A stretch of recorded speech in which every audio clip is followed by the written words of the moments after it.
दोस्तों, इंतज़ार होगा आपको देशांतर रेखाओं के बारे में जानने के लिए। इसके पहले आपको अक्षांश रेखाओं के बारे में जानकारी दी थी। अक्षांश रेखाओं के जो एप्लीकेशन था वो एप्लीकेशन भी आपको जानकारी दी थी। इसी तरह से आप देशांतर रेखाओं के बारे में जानिएगा। और देशांतर रेखाओं का वीडियो देखने से पहले आप अपने पास एक पेज या कॉपी रख लीजिएगा, पेन रख लीजिएगा, चूँकि आवश्यकता होगी। यदि ठीक तरीके से देशांतर रेखाओं को समझना है तो आप पेन कॉपी साथ में रख के फिर वीडियो को देखिएगा तो आपको कुछ चीज़ें अच्छी आपको मिलेंगी। ठीक है, तो देशांतर रेखाएं या जो लॉन्गिट्यूड होती हैं, देशांतर रेखाएं या लॉन्गिट्यूड या देशांतर रेखाएं, अब इनको ध्यान में रखिएगा। देशांतर रेखाओं को पढ़ते समय आप अक्षांश रेखाओं को ध्यान में रखिएगा, दोनों के बीच में आप कंपैरिजन करते जाइएगा तो ठीक रहेगा। तो जो देशांतर जो अक्षांश रेखाएं आपको खींची गई थी ग्लोब पर या दीवार पर, जो ऐसी रेखाएं खींची गई थीं, तो ये जो रेखाएं खींची जा रही हैं ये देशांतर रेखाएं हैं। देशांतर रेखाएं ऊर्ध्वाधर ऐसे लंबवत खींची जाती हैं। ये दीवार पर हैं, ऑन बाल पर हैं, ये दीवार पर होंगी। ग्लोब और जो वृत्त पर जो रेखाएं खींची जाएंगी वो ऐसे करके ये किसी वृत्त पर खींची जाएंगी, यानी कि ऑन सर्कल पर ऐसी रेखाएं खींची जाएंगी, लंबवत होंगी। चूँकि हमें खींचना ग्लोब पर है तो ये ग्लोब है। ठीक है, इस ग्लोब पर रेखाएं खींचिएगा।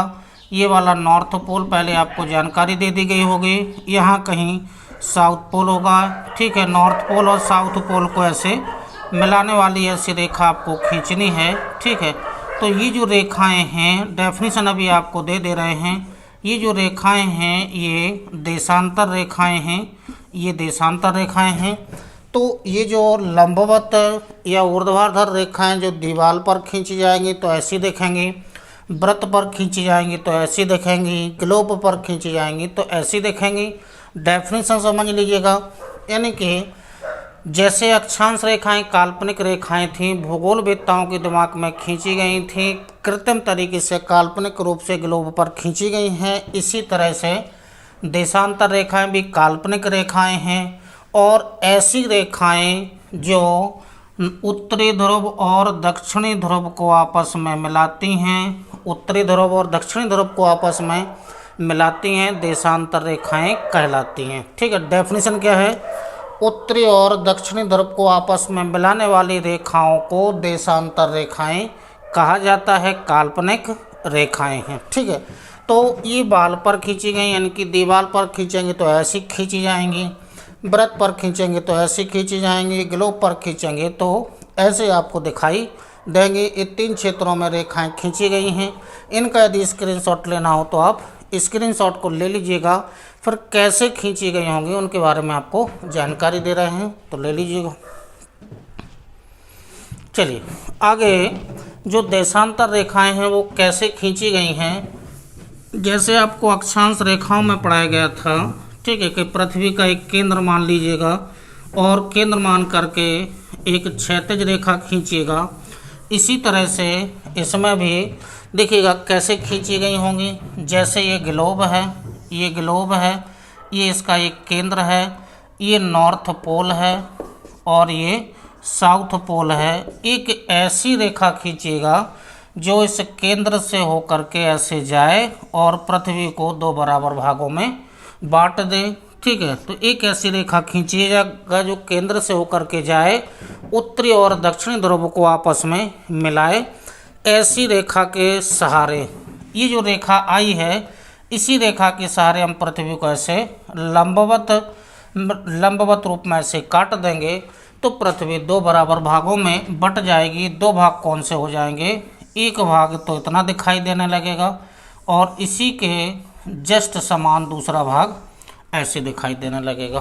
ठीक है, यानी कि इस रेखा के सहारे हमने पृथ्वी को ऐसे लंबवत काट दिया है। पृथ्वी 2 बराबर भागों में बट गई है। ठीक है, ये रेखा और ये रेखा एक ही रेखा है, आपस में मिला देंगे तो यही रेखा आ जाएगी, यानी कि पृथ्वी को 2 बराबर भागों में ऐसे बांट देती है। तो अक्षांश रेखाओं में तुलना करो, वहाँ पर क्षैतिज रूप में काट दिया था तो उत्तरी गोलार्ध और दक्षिणी गोलार्ध यहाँ पर लंबवत रूप में से काट रहे हैं। यहाँ पर भी पृथ्वी दो बराबर भागों में बट जाएगी। दो बराबर भाग कौन से होंगे? ये वाला जो भाग मिलेगा वो पूर्वी गोलार्ध मिलेगा और ये वाला जो भाग मिलेगा वो पश्चिमी गोलार्ध मिलेगा। पश्चिमी गोलार्ध मिलेगा, यानी कि इसमें भी पृथ्वी दो बराबर भागों में बट जाती है, पूर्वी गोलार्ध और पश्चिमी गोलार्ध। अब यहाँ से देखिएगा, चूंकि उत्तरी और दक्षिण ध्रुव को आपस में मिलाने वाली एक रेखा भी खींची गई है। चूंकि जो देशांतर रेखाएं होती हैं ग्लोब पर, इनकी जो संख्या होती है, एक वृत्त में जितने एंगल होते हैं उतनी इनकी संख्या होती है, यानी कि ग्लोब पर खींची गई कुल देशांतर रेखाओं की संख्या कितनी होती है? 360 होती हैं।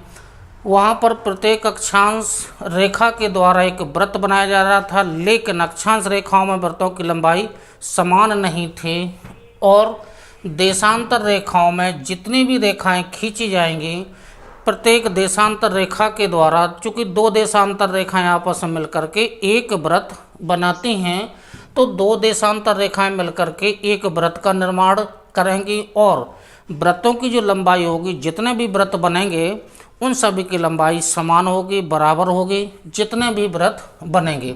तो अब यदि ये जो रेखा खींची गई है, इसी रेखा के सहारे हमने पृथ्वी को काट दिया था, दो बराबर भागों में बट गई है, पूर्वी गोलार्ध और पश्चिमी गोलार्ध।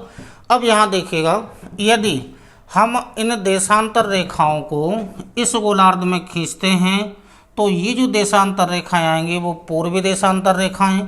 यदि हम इस रेखा के इस गोलार्ध में खींचते हैं तो वो रेखाएं आएंगी पश्चिमी देशांतर रेखाएं आएंगी। ठीक है, तो पूर्वी गोलार्ध में पूर्वी देशांतर, पश्चिमी गोलार्ध में पश्चिमी देशांतर रेखाएं। यानी कि पृथ्वी का ये आधे के आधा भाग आपको दिखाई दे रहा, आधा भाग जैसे इसके कहाँ है? पीछे है। जैसे ये पृथ्वी का आधा भाग तो आपको दिखाई दे रहा, आधा भाग कहाँ होगा? इसके पीछे होगा। इसी तरह से ये पूर्वी गोलार्ध है, पूर्वी आधे भाग का आधा है, आधा भाग कहाँ होगा? जस्ट इसके पीछे होगा। तो यदि उस वाले भाग में जो भाग दिखाई नहीं दे रहा उसमें भी यदि देशांतर रेखाएं खींची गई तो वो भी पूर्वी देशांतर रेखाएं वो भी होंगी। तो देखिएगा, इस देशांतर रेखाएं ग्लोब पर यदि खींचते हैं तो ये उत्तरी ध्रुव है और ये दक्षिणी ध्रुव है। ऐसे मिला करके इसको उत्तरी और दक्षिणी ध्रुव को आपस में ऐसे मिला दीजिएगा। ठीक है, तो ये जो देशांतर रेखाएं होंगी ये चूँकि पूर्वी गोलार्ध में खींची जा रही हैं तो पूर्वी देशांतर रेखाएं, ये वाला जो गोलार्ध होगा वो पश्चिमी देशांतर रेखा होगा। इस गोलार्ध में जो रेखाएं खींची जाएंगी ऐसे करके उत्तरी और दक्षिणी ध्रुव को आपस में मिलाने वाली रेखा, चूँकि एक एक डिग्री के अंतर पर ग्लोब पर रेखाएं खींची जाती हैं तो संख्याएं 360 हैं। यहाँ पर हमने बड़े नाम दे दिए हैं। ठीक है, तो जैसे जिस रेखा के सहारे हमने पृथ्वी को काट दिया था ये 0 डिग्री देशांतर रेखा है। इसके बारे में अभी आपको जानकारी दे रहे हैं। कौन सी है?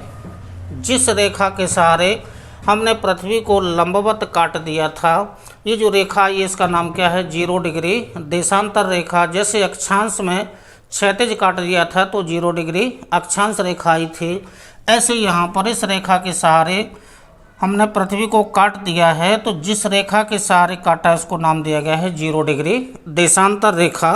ये क्या है आगे भी जानकारी दे रहे हैं।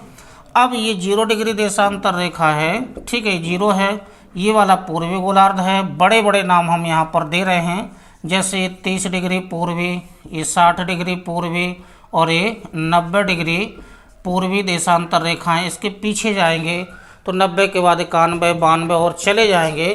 ठीक है, तो जस्ट इसके पीछे जाएंगे तो वो भी एक नाम आएगा। इसी तरह से ये पश्चिमी गोलार्ध है, 0 डिग्री के पश्चिमी भाग में आएंगे तो 30 डिग्री पश्चिमी, 60 डिग्री पश्चिमी और ये वाली कौन सी आएगी? 90 डिग्री पश्चिमी। तो जो पृथ्वी का भाग आपको दिखाई दे रहा है आधा भाग है, आधे भाग में कितनी रेखाएं खींची गई हैं? 90 पश्चिमी गोलार्ध में हैं और 90 पूर्वी गोलार्ध में हैं, यानी कि 180 देशांतर रेखाएं आपके सामने हैं और 180 जस्ट इसके पीछे होंगी। टोटल करके कितनी होंगी? 360 होंगी। तो देशांतर रेखाओं की संख्या जो एक एक डिग्री के अंतर पर ग्लोब पर खींची जाती हैं उनकी संख्या कितनी है? 360 हैं। तो जो देशांतर रेखाएं इस भाग में खींची गई हैं जीरो के आगे 1 2 3 हमने बड़े नाम लिख दिए हैं। 30, 30 के बाद 31 32, फिर 60 और डायरेक्ट 90, यानी कि बीच की रेखाएं हमने छोड़ दी हैं। और जो देशांतर रेखाएं होती हैं, देखो प्रत्येक देशांतर, जैसे ये वाली देशांतर रेखा है यहाँ तक आकर मिली, इससे दूसरी देशांतर रेखाएं, तो दो देशांतर रेखाएं आपस में मिलकर के किसी एक वृत्त का निर्माण करती हैं और वृत्तों की जो लंबाई होती है वो बराबर होती है। ठीक है, यानी कि यदि हम पृथ्वी के केंद्र से ध्रुवों की ओर जाएं तो ध्रुवों की ओर जाने पर दो देशांतर रेखाओं के बीच की दूरी में क्रमशः कमी आती जाती है और ग्लोब पर सभी देशांतर रेखाएं आपस में जाकर के मिल जाती हैं। ठीक है, तो इनकी दूरी केंद्र से, पृथ्वी के केंद्र से ध्रुवों की ओर जाने पर इनके बीच की दूरी में क्रमशः कमी आती है और सभी देशांतर रेखाएं ध्रुवों पर आपस में मिल जाती हैं। तो ये कैसे खींची गई हैं, ये नाम आपको दे दिए हैं। अब ये भूगोलवेत्ताओं ने ग्लोब पर कैसे खींची होंगी उनके बारे में थोड़ी सी आपको जानकारी दे रहे हैं। इसका स्क्रीनशॉट लेना हो तो ले लीजिएगा, बनाना हो तो थोड़ा सा बना लीजिएगा। आगे आपको जानकारी दे रहे हैं कि ये देशांतर रेखाएं भूगोलवेत्ताओं ने कैसे खींची होंगी। ठीक है, तो वो जानकारी आपको दे रहे हैं। तो जो पृथ्वी है, पृथ्वी का एक क्षैतिज आयाम बनाना है और क्षैतिज आयाम के सहारे ही एंगल बनाना है, कोण बनाना है और कोण के सहारे ही रेखाओं को खींचना है। ठीक है, जैसे ये ग्लोब है, ये ग्लोब का हम आधा भाग इतना ले रहे हैं। ठीक है, आधा भाग ग्लोब का ये इतना भाग हम ले रहे हैं, आधा भाग है, यानी कि ये पृथ्वी का केंद्र है। आधा भाग ले लिया है, उत्तरी गोलार्ध वाला भाग ले लीजिएगा चाहे दक्षिणी वाला भाग ले लीजिएगा। ये क्षैतिज आयाम बन गया। अब क्षैतिज आयाम में एक ये वाली रेखा, ये के वाली रेखा, ये के वाली रेखा और ये वाली रेखाएं ले लीजिएगा।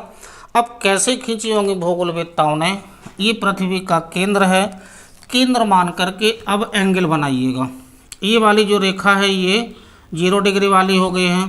0 डिग्री के बाद हम बड़े एंगल ले रहे हैं। ठीक है, जैसे ये 10 डिग्री का एंगल ले लीजिएगा, ये 20 का ले लीजिएगा, ये 30 का ले लीजिएगा। ऐसे ये वाले जो एंगल, ये वाले एंगल बनाइएगा। इसी तरह से यहाँ बना लीजिएगा, इसी तरह से यहाँ एंगल ऐसे बनाते जाएंगे। ठीक है, ये एंगल इसी तरह से यहाँ एंगल बनाते जाएंगे। तो ये जो एंगल बन रहे हैं, ठीक है, ये वाले जो एंगल बनेंगे वो इसके परिप्रेक्ष्य में बनेंगे। ये जो केंद्र है इसके परिप्रेक्ष्य में ये एंगल बनते जाएंगे। अब ये जो जैसे 0 डिग्री से ये 10 डिग्री वाला ये वाला एंगल बना दिया, 10 डिग्री का एंगल। ठीक है, तो अब यहाँ से ये वाली रेखा ऐसे खींचिएगा तो ये 0 डिग्री वाली है तो ये 10 वाली हो जाएगी, ये 20 वाली हो जाएगी, ये 30 वाली हो जाएगी। ठीक है, इसको आगे 60 वाली और बड़े नाम दे सकते हैं। ठीक है, 70 वाले आगे जाएंगे तो ये 80 वाली कर दीजिएगा, आगे ये वाली हो जाएगी 90 वाली। जैसे कार्य इस भाग में किया है वैसे कार्य इस भाग में होगा। ठीक है, 10 हो गया, 20 हो गया, 40 हो गया, 50 हो गया और एट लास्ट में ये 90 डिग्री। ऐसे करके भूगोलवेत्ताओं ने खींचे होंगे। अब इसको करिएगा क्या, ये जो यहाँ पर जो एंगल आए हैं इन्हीं एंगल को आगे ऐसे करके बढ़ा दीजिएगा। यहाँ पर साउथ पोल होगा, यहाँ पर मिला दीजिएगा। ये वाली रेखा है ऐसे करके खींच दीजिएगा। ऐसे करके ये रेखाएं, ऐसे चूँकि ये रेखाएं खींचनी हैं और मिलानी कहाँ है, ये ध्रुवों पर आपस में ऐसे इन रेखाओं को ऐसे करके मिलाना है। ये वाली रेखाएं इसी तरह से यहाँ इन रेखाओं को ऐसे करके मिला दीजिएगा। ठीक है, तो ये वाली रेखाएं हैं। अब देखिएगा करेंगे क्या, ये वाला जो बिंदु है जहाँ से एंगल निकाले गए थे, इस वाले बिंदु को नॉर्थ पोल मान लीजिएगा। वो इसको ऐसे पकड़ के और ऐसे उठा दीजिएगा ऊपर, तो जो एक संरचना मिलेगी वो ऐसे करके संरचना आपको एक, यानी कि संरचना एक डायग्राम आपको मिल जाएगा। ये वाला ऐसे करके जो एंगल बनाए हैं ये वाले एंगल हैं। ठीक है, इसी तरह से ये वाले एंगल हैं। जो ये वाले एंगल आए हैं इस साइड वाले, इसको ऐसे पकड़ के ऐसे ऊपर उठा दीजिएगा। तो ये वाला जो बिंदु है वो यहाँ पर नॉर्थ पोल बन जाएगा और ऐसे करके ये रेखाएं ये आपस में ऐसे करके मिला दीजिएगा। तो ये जो ऐसे भूगोलवेत्ताओं ने ग्लोब पर इन देशांतर रेखाओं को ऐसे करके एंगल बना करके क्षैतिज आयाम के परितः इन रेखाओं को खींचा गया होगा, ये एंगल बनाए होंगे, फिर इन एंगल को दक्षिणी ध्रुव से जा करके जोड़ दिया होगा। ये वाले जो एंगल बनेंगे वो नॉर्थ पोल वाले बनेंगे, इसको ऐसे उठा दीजिएगा तो ये वाला डायग्राम स्पष्ट आ जाएगा। तो भूगोलवेत्ताओं ने ऐसे करके एंगल बना करके क्षैतिज आयाम के परितः देशांतर रेखाओं को खींचा होगा। ठीक है, तो ये स्क्रीनशॉट इसका लेना हो तो ले लीजिएगा। चलिए आगे देखते हैं जो देशांतर रेखाएं हैं। अभी जो कुछ दो नाम इनके आना है, दो नाम आएंगे। जो अभी ग्लोब बनाया था उसमें दो प्रमुख देशांतर रेखाओं के नाम आना है। जैसे ये ग्लोब है, ये इसका नॉर्थ पोल है और ये इसका साउथ पोल है। एक रेखा हमने ऐसे खींची थी जो पृथ्वी को दो बराबर भागों में बांट रही थी। ये वाली जो रेखा है, ये अभी जो नाम दिया गया था 0 डिग्री देशांतर रेखा, 0 डिग्री देशांतर रेखा इसे नाम दिया गया था। ये जो देशांतर रेखा है, 0 डिग्री वाली जो देशांतर रेखा है, इस रेखा को नाम दिया जाता है IST या GMT, इंटरनेशनल स्टैंडर्ड टाइम, यानी कि अंतर्राष्ट्रीय मानक समय रेखा या ग्रीनविच मीन टाइम रेखा, या जो ग्रीनविच मेरिडियन जो टाइम है, यानी कि प्रधान मध्याह्न रेखा या अंतर्राष्ट्रीय चूँकि जो समय रेखा है इसे नाम दिया जाता है, यानी कि इंटरनेशनल स्टैंडर्ड टाइम, अंतर्राष्ट्रीय मानक समय रेखा। ये जो रेखा है, इस रेखा को यानी कि जो 24 घंटे का जो अंतर्राष्ट्रीय समय होता है वो किस रेखा से माप लिया जाता है? 0 डिग्री देशांतर रेखा से अंतर्राष्ट्रीय समय जो 24 घंटे का होता है उससे मापा जाता है। अब ये रेखा कहाँ से खींची गई है इसके बारे में थोड़ा सा जानना है। 22 अक्टूबर 1984 को वाशिंगटन डीसी में जो यूएसए की राजधानी है, यहाँ विश्व के भूगोलवेत्ताओं की मीटिंग हुई और मीटिंग में ये तय हुआ कि जो इंग्लैंड का जो लंदन शहर को अंतर्राष्ट्रीय मानक समय स्थान माना जाए। तो लंदन का जो रॉयल ऑब्जर्वेटरी नाम का एक संस्थान है, वहाँ पर विश्व के भूगोलवेत्ताओं की मीटिंग हुई। तो चूँकि जो लंदन शहर है, लंदन शहर के जस्ट पूर्व में एक स्थान है जिसको नाम दिया जाता है ग्रीनविच। कहाँ पर है? वो लंदन के जस्ट पूर्व में है। ग्रीनविच नाम का एक स्थान है। इस स्थान से होकर के कौन सी रेखा गुजरी है? ये जो 0 डिग्री देशांतर रेखा है वो कहाँ से होकर के गुजरी है? लंदन का जो शहर है, लंदन इंग्लैंड का जो शहर है लंदन, उसके जस्ट पूर्व में एक स्थान है जिसका नाम दिया गया है ग्रीनविच। यहाँ से ये 0 डिग्री देशांतर रेखा होकर के गुजरी है और इसी को IST अंतर्राष्ट्रीय मानक समय जो शहर है या स्थान है जिससे 24 घंटे का समय माप लिया जाता है। तो एक प्रमुख देशांतर रेखा मिली जिसका नाम क्या है? 0 डिग्री देशांतर रेखा IST GMT, ठीक है, जिससे 24 घंटे का समय माप लिया जाता है। और ये तय कब हुआ था? 22 अक्टूबर 1984 में वाशिंगटन शहर में भूगोलवेत्ताओं की मीटिंग हुई। वहाँ पर ये तय हुआ कि इंग्लैंड का जो लंदन शहर है उसके जस्ट पूर्व में ग्रीनविच शहर है, यहाँ से होकर के ये रेखा गुजरी है और इसी को यहीं से पूरे विश्व का समय 24 घंटे का जो समय होता है वो यहीं से माप लिया जाता है। ठीक है, अब इसके आगे आइएगा तो एक रेखा और मिलेगी जो वो भी इम्पोर्टेंट रेखा है। ये तो मानक समय रेखा हो गई है। ठीक है, अब यहाँ से आएगा ये जो रेखा आगे से होकर के जा रही है, यही रेखा कहाँ से जाएगी? जस्ट पीछे से होकर के जाएगी। तो जस्ट जो पीछे वाली जो रेखा होगी वो कौन सी होगी? 180 वाली होगी। यदि हम पूर्वी गोलार्ध से जाएं तो 180 ईस्ट नाम दे देंगे। यदि हम पश्चिमी गोलार्ध से जाएं तो 180 वेस्ट नाम दे देंगे। रेखा एक ही है, लेकिन दो नाम दिए जा रहे हैं। पूर्वी गोलार्ध में पूर्वी देशांतर रेखा और पश्चिमी गोलार्ध में पश्चिमी देशांतर रेखा, रेखा एक ही है। ठीक है, दो बार लेकिन इसको गिना जा रहा है। तो ये 0 डिग्री वाली है, इसको करेंगे तो 360 ही संख्या आएगी। तो जो 180 जो देशांतर रेखा है, इसको नाम दिया था IDL, इंटरनेशनल डेट लाइन। क्या है? अंतर्राष्ट्रीय तिथि रेखा के नाम से इसे जाना जाता है। तो अंतर्राष्ट्रीय मानक समय रेखा 0 डिग्री, 0 डिग्री की जस्ट जो विपरीत देशांतर रेखा है वो 180 वाली है, उसको नाम दिया गया है IDL, इनकी इंटरनेशनल डेट लाइन, अंतर्राष्ट्रीय ये तिथि रेखा है। इस तिथि रेखा को यदि पार करेंगे, ठीक है, तो ईस्ट वाले भाग में जाएंगे तो 1 जोड़ देंगे और वेस्ट वाले भाग में जाएंगे तो 1 घटा देंगे। आगे इस रेखा को अलग से आपको दर्शा दिया जाएगा, क्योंकि इस रेखा को कुछ स्थानों से मोड़ा गया है, तो वो डायग्राम के द्वारा आगे आपको दिखा दिया जाएगा। तो दो देशांतर रेखाएं मिली हैं, 0 डिग्री जिसको IST नाम दिया जाता है, 180 वाली जिसको IDL नाम दिया जाता है। ठीक है, तो ये देशांतर रेखाएं हैं, ग्लोब पर 1-1 डिग्री के अंतर पर 360 इनकी संख्या है, 1-1 डिग्री के पर खींची गई हैं और दो देशांतर रेखाएं आपस में मिलकर के एक वृत्त का निर्माण करते हैं। और जितने भी वृत्त खींचे जाएंगे सभी की लंबाई बराबर होती है। तो चलिए इसके आगे और देखते हैं। ठीक है, तो स्क्रीनशॉट इसका लेना हो तो आप ले सकते हैं, अदरवाइज में कुछ ऐसा इतना ज़्यादा नहीं है। तो आगे आइएगा। अब चूँकि समय का थोड़ा सा अध्ययन करना है, तो समय का अध्ययन करने के लिए चूँकि पृथ्वी पर 24 घंटे का जो समय है, किस देश में कितना बज रहा होगा, कौन सी देशांतर रेखा होगी, ये थोड़ा समय का अध्ययन करना है। लेकिन उससे पूर्व 3 पॉइंट आपको जानना है। 3 पॉइंट हैं क्या वो?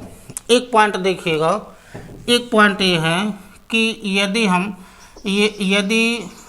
180 देशांतर रेखा को पार करते हैं, ठीक है, चाहे हम पूर्व से पश्चिम में जाएं, चाहे पश्चिम से पूर्वी गोलार्ध में जाएं, रेखा को पार करेंगे तो समय यानी कि तारीख या जो दिन होगा वो बदल दिया जाएगा।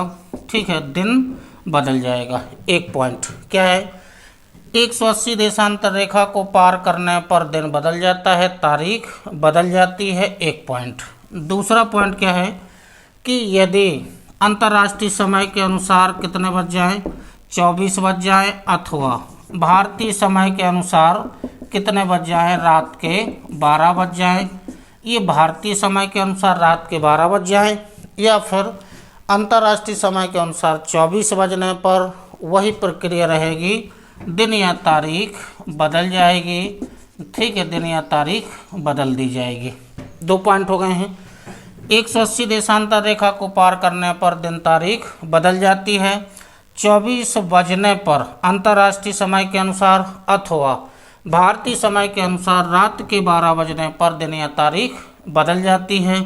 और जो तीसरा पॉइंट है, चूँकि ये ग्लोब है, पृथ्वी है, अपने अक्ष पर पश्चिम से पूर्व दिशा में घूम रही है, एक चक्कर लगाने में से कितने घंटे का समय लगता है? 24 घंटे का समय लगता है।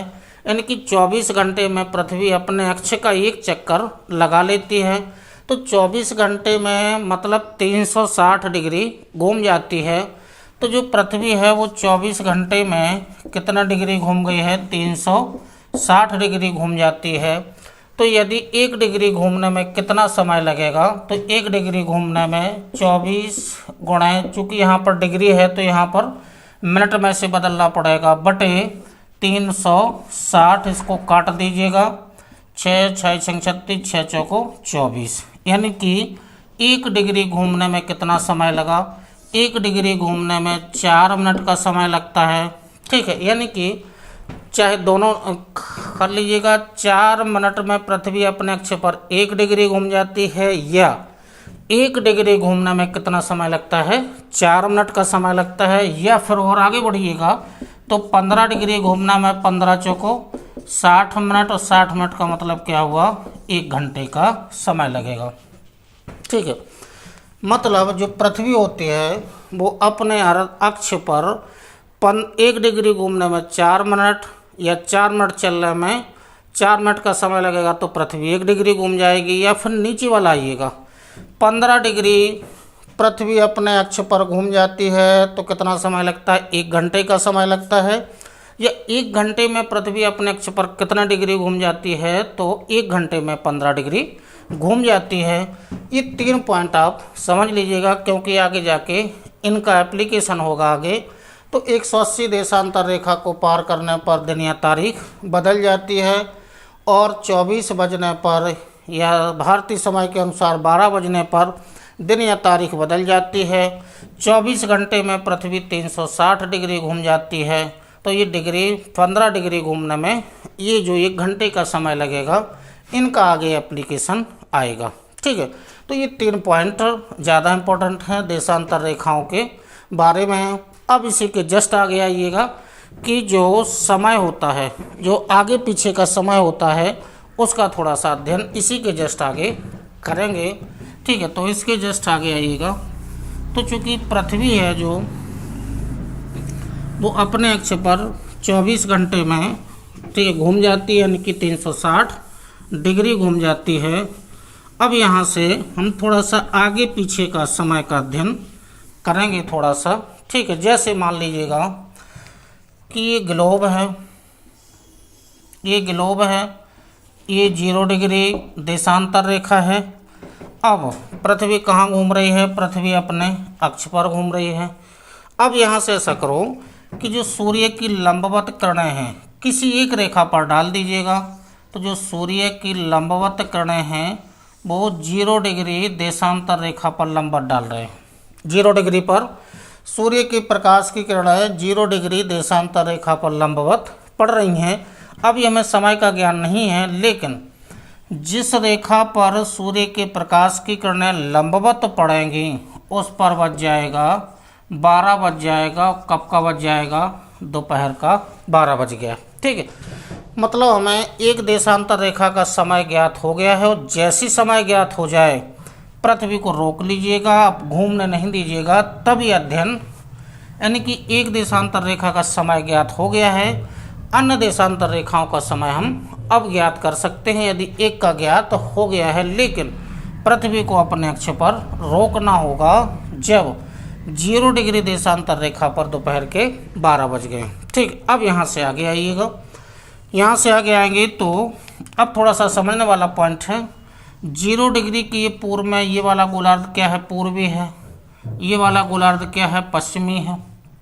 ठीक है, ये कुछ देशांतर रेखाओं के नाम हम यहाँ पर दे रहे हैं। 0 से आगे 30 डिग्री, 60 डिग्री, 90 डिग्री, यानी कि ये 30 डिग्री, ये 60 डिग्री और ये 90 डिग्री पूर्वी देशांतर रेखाएं हैं। अब यहाँ से इसी तरह से आप पश्चिमी गोलार्ध में इन रेखाओं को खींच लीजिएगा। ठीक है, ये 30 डिग्री, ये 60 डिग्री, यानी कि ये 30 डिग्री पश्चिमी, 60 डिग्री पश्चिमी और 90 डिग्री पश्चिमी देशांतर रेखाएं। ठीक है, अब यहाँ से देखिएगा, चूँकि जो भाग आपको आपके सामने है, जो भाग उजाले में है उस पर तो दिन की स्थिति है, जो भाग जस्ट इसके पीछे होगा उसमें रात की स्थिति होगी। तो इस पूरे भाग में सूर्य का प्रकाश पड़ रहा है, इस पूरे गोलार्ध में दिन की स्थिति बन रही है, जबकि इसके पीछे वाला जो भाग होगा उसमें रात की स्थिति होगी। अब यहाँ पर देख लीजिएगा, यदि 0 डिग्री देशांतर रेखा पर दोपहर के 12 बज गए हैं, एक देशांतर रेखा का हमें समय ज्ञात है। अब यहाँ देखिएगा कितना डिग्री का अंतर है, 30 का, 30 का, 30 का। अभी जो पॉइंट आया था कि 15 डिग्री चलने पर कितना समय लगता है, 1 घंटे का समय लगता है। तो 30 चलेंगे तो कितने का लगेगा, 2 घंटे का लगेगा। ये तो होगा 15 डिग्री जाने में, 15 डिग्री घूमने में 1 घंटा लगता है, 30 डिग्री घूमने में 2 घंटे का समय लगेगा। तो इसका मतलब ये हुआ कि इन 2 देशांतर रेखाओं के बीच में कितने कितने घंटे का अंतर होगा, 2 घंटे का अंतर होगा। इसमें 2 घंटे का है, इसमें 2 घंटे का है और इसमें 2 घंटे का है। ठीक है, अब यहाँ एक पॉइंट समझिएगा कि यदि हम पूर्वी गोलार्ध में जाते हैं ठीक है, पूर्वी गोलार्ध में जाते हैं, अक्षांश रेखाएं बढ़ेगी, अक्षांश रेखाओं की संख्या बढ़ेगी, मतलब बड़ी अक्षांश रेखाएं आएगी तो समय भी बड़ा आएगा। ठीक है, तो यानी कि अक्षांश रेखा जो ये देशांतर रेखा की जो संख्या बढ़ रही है, संख्या बढ़ेगी तो समय भी बड़ा होगा। ये पूर्वी गोलार्ध की बात है। जबकि पश्चिमी गोलार्ध में ऐसे जाने पर संख्या तो बढ़ेगी लेकिन समय घटेगा। ठीक है, तो पश्चिमी गोलार्ध में देशांतर रेखा की संख्या बढ़ने के साथ समय में कमी आएगी, जबकि पूर्वी गोलार्ध में देशांतर रेखा बढ़ेगी तो समय भी बढ़ेगा। ठीक है, अब यहाँ से देखो, जब इस पर 12 बज गए हैं, ठीक है, तो इस पर बज जाएंगे 2 बज जाएंगे, इस पर 4 बज जाएंगे और इस पर 6 बज जाएंगे। ठीक है, ये 6 बज जाएंगे। और ध्यान दीजिएगा, ये कब के 6 होंगे, देखिएगा ये बिंदु अभी उजाले में है, ये वाला बिंदु अभी उजाले में है, पृथ्वी अपने अक्ष पर पश्चिम से पूर्व ऐसे घूम रही है, तो कुछ समय बाद ये बिंदु कहाँ चला जाएगा, अंधेरे में चला जाएगा। 6 बजे हैं तो इसका मतलब है कब के 6 बजे हैं, शाम के 6 बज गए हैं। ठीक है, अब यहाँ से आइएगा, ये तो पूर्वी गोलार्ध में है, 90 पर गए हैं और आगे बढ़ेंगे तो 8 बजेंगे, 9 बजेंगे, 10 बजेंगे और जैसे पीछे वाले भाग में आएंगे तो कहीं पर 12 बज जाएंगे। चूँकि अब ये हम अंतर्राष्ट्रीय समय नहीं ले रहे हैं, लोकल टाइम ले रहे हैं, जिसमें सुबह, दोपहर, शाम और रात का समय दिखाया जा रहा है। अब इसी तरह से जैसा कार्य पूर्वी गोलार्ध में हुआ है ऐसा ही कार्य कर लीजिएगा कहाँ पर, पश्चिमी गोलार्ध में। तो इनमें भी 2-2 घंटे का अंतर है। ठीक है, इनमें भी 2-2 घंटे का अंतर है। अब देखिएगा पीछे की तरफ जाएंगे पश्चिमी गोलार्ध में, तो यदि इस पर 12 बजे हैं तो 12 में से माइनस करना है 2। ठीक है, तो इस पर कितने बज जाएंगे, 10, इस पर कितने बज जाएंगे, 8, और इस जो 90 डिग्री पश्चिमी देशांतर रेखा है इस पर बज जाएंगे 6 बज जाएंगे। ठीक है, अब 6 बजेंगे कब के, चूँकि ये बिंदु जस्ट अभी अंधेरे से कहाँ आया है, उजाले में आया है, तो इसका मतलब है कि इस पर जो समय होगा वो कब का होगा, सुबह का, सुबह के 6 बज रहे होंगे। ठीक है, अब यहाँ से ध्यान दीजिएगा, दो विपरीत देशांतर रेखाओं में 12 घंटे का अंतर होगा। कैसे, देखो ये 90 डिग्री पूर्वी देशांतर रेखा है, यहीं से यही देशांतर रेखा आदि मिल करके ये पश्चिमी डिग्री 90 यानी कि पश्चिमी डिग्री 90 देशांतर तभी बना है क्या, पूरा एक वृत्त बना है। तो 90 डिग्री पूर्वी देशांतर रेखा की विपरीत क्या है, 90 डिग्री पश्चिमी देशांतर रेखा है। कितने घंटे का अंतर है, 12 घंटे का अंतर है। यानी कि विपरीत देशांतर रेखा पर कितने घंटे का अंतर होता है, 12 घंटे का अंतर होता है। जैसे ये 0 डिग्री वाली विपरीत देशांतर रेखा जो पीछे वाली थी उसको नाम दिया गया था क्या, 180। तो 0 डिग्री की विपरीत देशांतर रेखा क्या है, 180 है। इस पर दोपहर के 12 बजे हैं तो इस पर निश्चित है कि रात के 12 इस पर बज रहे होंगे। यहाँ से जाएंगे तो यहाँ 6 बजे हैं। ठीक है, कहीं 4 बजेंगे, 2, फिर ऐसे करके, तो यहाँ जाएंगे तो माइनस में जाएंगे और यहाँ से जाएंगे तो प्लस में जाएंगे।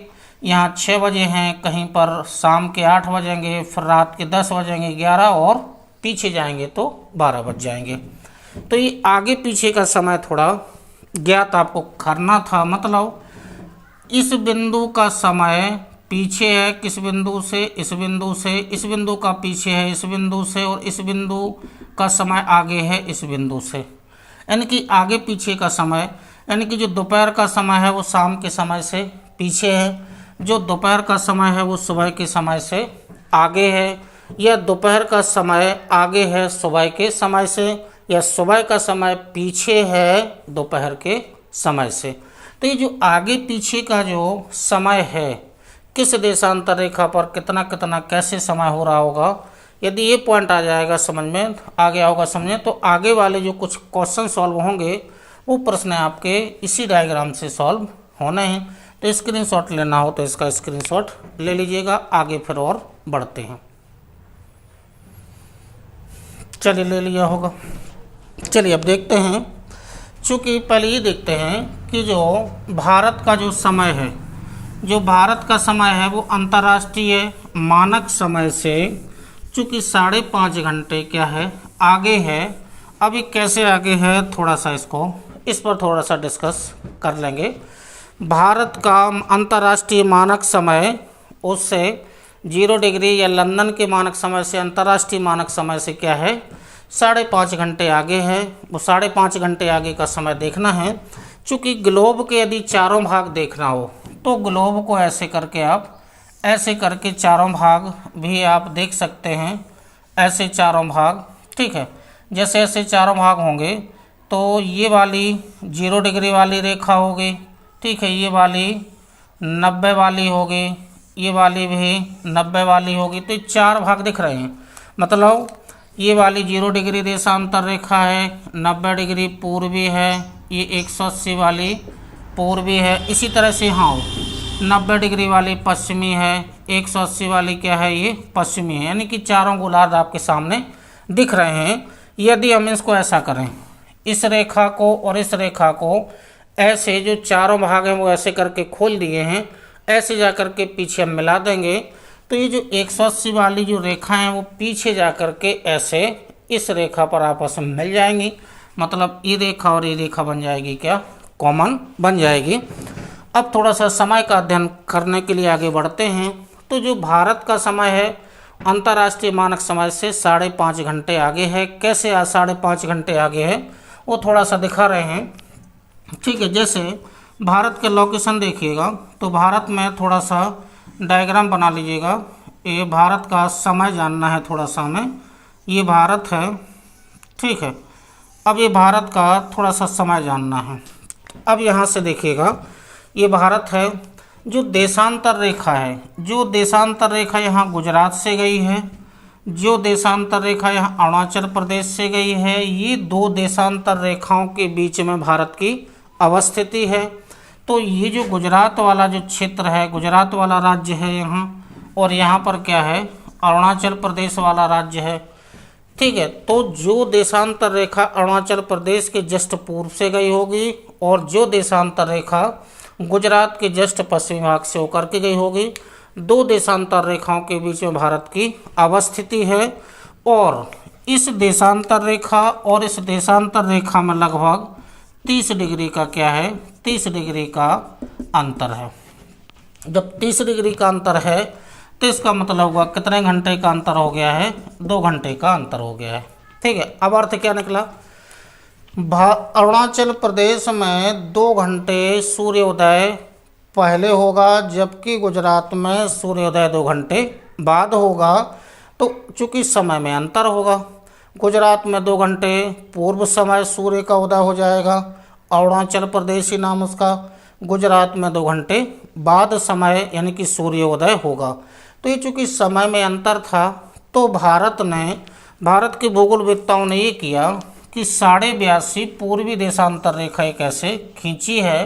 कौन सी है 82.5 पूर्वी देशांतर रेखा, और यह भी भारत की IST है, यानी कि इंडियन स्टैंडर्ड टाइम, भारतीय मानक समय रेखा कौन सी है 82.5 पूर्वी देशांतर रेखा है। इससे भले ही अरुणाचल प्रदेश में 1 घंटे पूर्व समय यानी कि 1 घंटे पूर्व सूर्योदय होगा, गुजरात में 1 घंटे बाद होगा, लेकिन जब सूर्योदय जब इस रेखा पर हो जाएगा इसी को माना जाएगा कि अब भारत में सुबह या जितना समय होगा इस रेखा पर जितना होगा उतना ही पूरे भारत में होगा।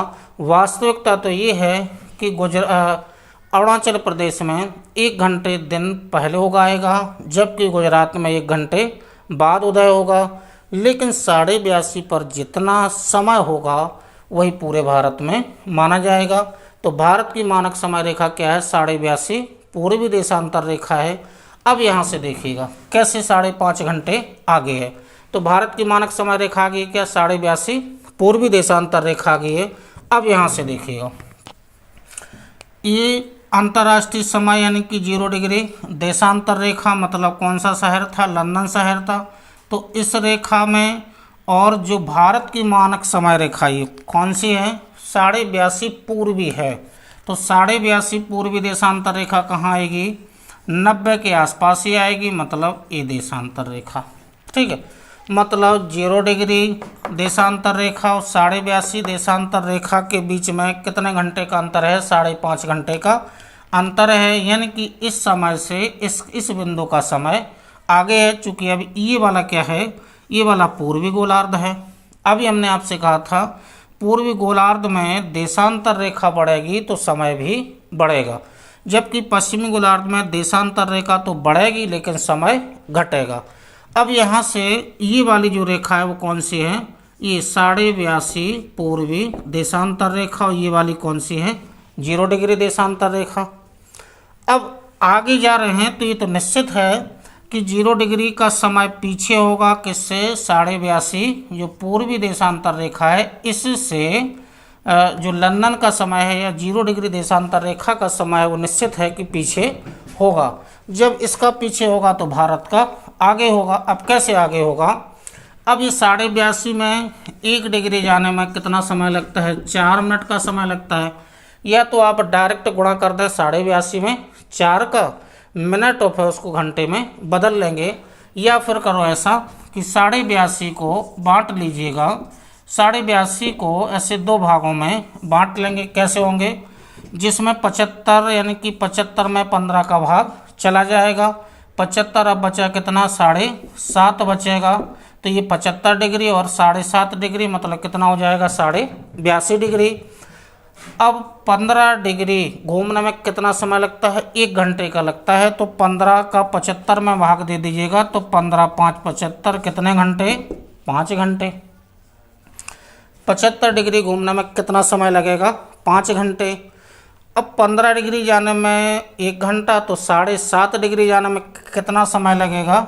आधा घंटा का समय लगेगा। ये हो जाएगा, इतने का अंतर है।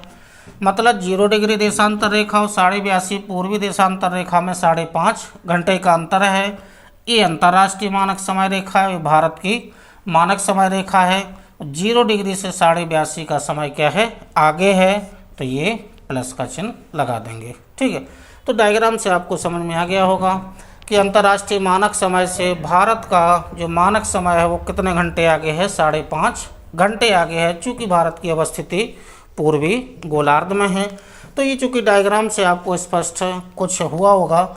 इसी के आगे जस्ट आपको कुछ इसी से संबंधित कुछ प्रश्न हैं, वो प्रश्न आपको सॉल्व करने हैं। और 180 देशांतर रेखा को ठीक है कुछ स्थानों से मोड़ा गया है, मोड़े जाने का कारण तो इसी में जस्ट आगे आपको ठीक है इसी में जस्ट आपको आगे दे दिया जाएगा। ठीक है, तब तक के लिए नमस्कार।